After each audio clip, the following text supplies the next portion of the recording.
რა ნაბიჯები შეიძლება გადადგას ევროკავშირმა ქართული ოცნების ანტიდემოკრატიული კურსის საპასუხოდ. გაფართოების საკითხებში ევროკომისარი მარტა კოსი არ გამორიცხავს საქართველოსთან სავაჭრო შეთანხმების, ვიზა ლიბერალიზაციისა და კანდიდატის სტატუსის გადახედვას. ამის შესახებ მან რადიო თავისუფლების ევროპის საკითხების რედაქტორთან რიკარდ იოზვიაკთან ინტერვიუში თქვა. კოსის თქმით, ამ ნაბიჯების გადადგმას ფრთხილობენ, რადგან ევროკავშირს არ სურს საკუთარი გადაწყვეტილებებით ქართველი ხალხის დაზარალება.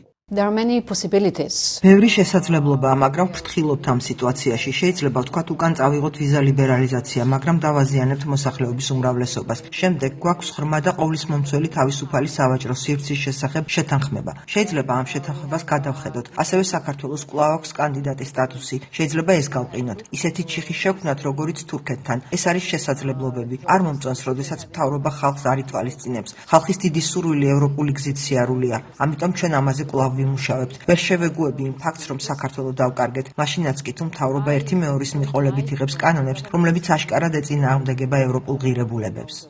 მარტა კოსი ადასტურებს, რომ ევროკავშირს ქართული ოცნების წინააღმდეგ სანქციების დაწესების მცდელობა ჰქონდა, თუმცა ამ პროცესს ხელი რამდენიმე ქვეყანამ შეუშალა. ევროკომისარი ინტერვიუში ასევე საუბრობს ოცნების თანამდებობის პირებთან კონტაქტების აღდგენის შესაძლებლობაზე.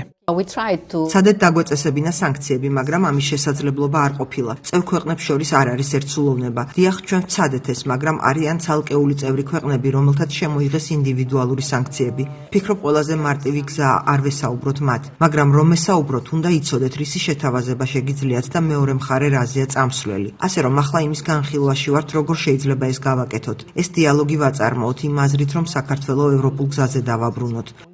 რიკარდ იოზვიაკის კითხვაზე შესაძლებელია თუ არა საქართველოში უმაღლესი რანგის დიალოგი რაიმე ფორმით მომავალში განვითარდეს, გაფართოების კომისარი ამბობს, რომ დიალოგი შეიძლება დაბალი რანგით დაიწყოს.